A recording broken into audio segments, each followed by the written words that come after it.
Hey gang, it's your buddy Platt, back with another episode of Value Spirits. Today we're going to change it up a little bit, get out of the whiskey rut, and drink a little brandy, specifically E&J Brandy. I purchased this particular bottle at $10.99. You should find this stuff around, $11, $12 mark in most markets. It's classic bottom shelfer. A little background to E&J. It all started with E&J Wines. It was founded in 1933. Brothers Ernest and Julio Gallo opened the winery right at the end of Prohibition. Their father apparently either ran or had 400 acres that they utilized for the winery in Odessa, California. They built the winery over the years on the back of budget brands, big budget brands like Thunderbird, Boone's Farm, Carlo Rossi, Barefoot, just to name a few. Now, over the years, though, they've kind of fleshed out the rest of their line. They've picked up higher-end brands. And so today they have a real nice, complete portfolio of some really incredible wines and all the way down to the budget wines. That has helped them become the largest winery and also the largest wine producer in the world. Gallo is absolutely massive and owns a ton of vineyards. Once they conquered the wine world, though, they decided to start fleshing out and kind of expanding into other areas, other things to make with grape, things like champagne and brandy. Remember, California producers kind of get to use that term champagne, so don't confuse it with the stuff in France. This is the California version of champagne. But they also started making brandy. They released this product, E&J VS, in 1975. And then since then, they've started expanding the product line. They've added different things over the years. They had a white brandy at one time, which was an unaged brandy, similar to Grappa. Actually, I'd love to find a bottle or two of that, or if somebody else does that, to do kind of comparisons, the unaged and aged, and more of as a kind of educational tool. They also produced something at one time called Cask and Cream. This was a brandy cream, similar like a bourbon cream liqueur, or I think I've made rum cream or something else. Those kind of cream liqueurs, they had a brandy cream liqueur, and I'm kind of surprised that's still not in the marketplace, but apparently they don't produce that anymore. Today, they have 6 spirits in their lineup. They have the VS here, the VSOP, and the XO. They also have gotten into the flavored business. They have an apple, a peach, and a vanilla. Now, oddly enough, on the VS, VSOP, and XO, traditionally in cognacs and in most brandies, VS generally means age 2 years, VSOP 4 years, and XO 6 years. But if you go to their website, all 3 of them just say aged a minimum of 2 years. So I don't know if they're trying to pull some hocus pocus, if that was just a mistake on the website, but I found that very interesting that they went that direction. All right, let's go ahead and jump in. We'll go ahead and open this bottle.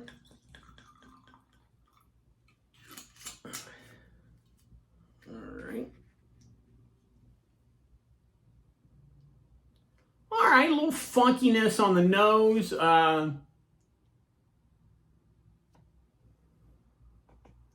I don't know why. It's not necessarily smell, but there's something that's hitting my head that makes me think leather. There's a sweetness on the nose. Sometimes in bourbons, you can pick up the sweetness from the barrel or the charring, the vanillas, or the corn itself, whatever. This is a different kind of sweet. Speaking of the barrels, on the back, it states that it is aged for a minimum of 2 years in a blend of oak and bourbon barrels. Now, you may be going, well, wait a minute, I thought bourbon makers use oak or whatever. By law, bourbon makers do use oak, but it's new oak and it has to be charred, where other distilled product makers don't have to live by that. And so what a lot of times is they'll take, because those bourbon barrels can only be used once, those get sold off to other spirit makers, tequila people, Scotch people, Canadian whiskey people, and brandy people. So E&J is using those barrels, but remember E&J also makes wine too, and so they have a ton of wine barrels. Now, wine barrels don't get the charring that bourbon barrels do. Sometimes they're toasted, but they're not charred deep. And so you're not going to pick up some of those darker char notes and the vanillas quite as much. A lot of times they'll just use regular oak barrels. They won't even toast or char them at all. So you're going to get a different kind of oak wood notes off a brandy like this that uses different types of barrels than the traditional bourbon barrel.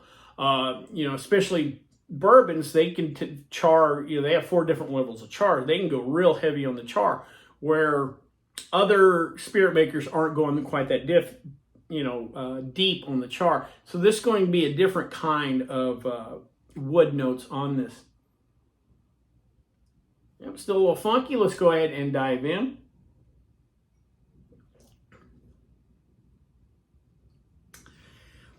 That's nice. Again, a little funkiness. It kind of, you're going to call me crazy on this.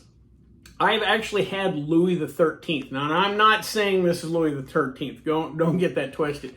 But there's a certain kind of funky note aspect to it. There's a certain, I've been fortunate enough to meet cognac makers where you see the standard underground cellars for cognac, and they've got dust and cobwebs over the barrels, and those, if you've ever been to a rick house, you can smell the barrels and the dust and whatever. And there's a little bit of that kind of funkiness in this, but again, it's not the standard barrel char notes that you get from bourbon per se. There's something a little unique, a little quirky. I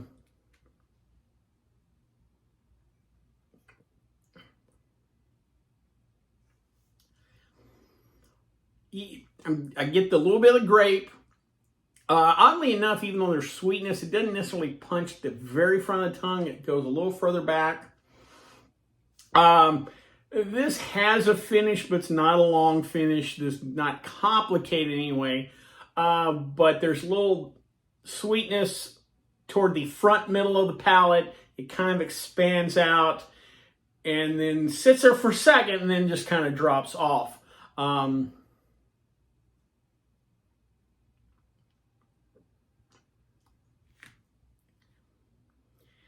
The wood is there in a sense that it kind of provides some sort of kind of tannic balance, to the spirit or whatever. But it's not like literally having like chewing on a wood stave. The barrel notes are much more subtle on this. And again, partly it's because they're using a different type of barrel. That being said, to go back to my earlier statement about Louis the 13th, the bar, when I worked on the Strip, the bar I worked at, when I left there, we were selling that for $500 a shot. I bought this bottle for $10.99. There is not that big a gap.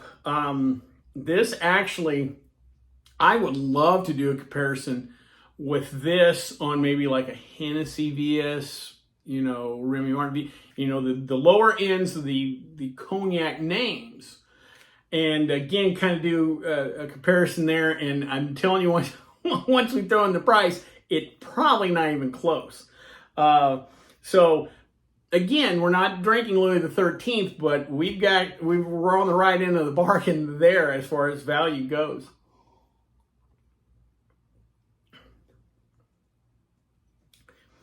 This is something, now I'm drinking straight, and it's not too bad.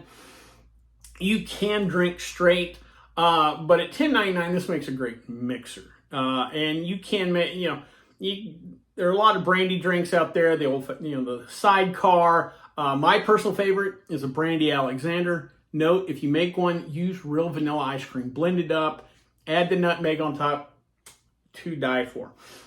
With that being said, really nice bargain. $10.99, you're probably going to mix this anyway, but you could drink this straight if you wanted to. Just a really good bargain. Maybe one of these days we'll do a side-by-side comparing it to a cognac and maybe discuss why they're different. More importantly, why the price is different. Well, I hope you liked this video. If you did, please subscribe down below. Also, please like the video because it lets YouTube know we're putting out good content. If you have any questions, comments, concerns, or spirits you'd like me to try, please put them in the comment section, or you can always contact me on the Twitter page. Till next time, bottoms up.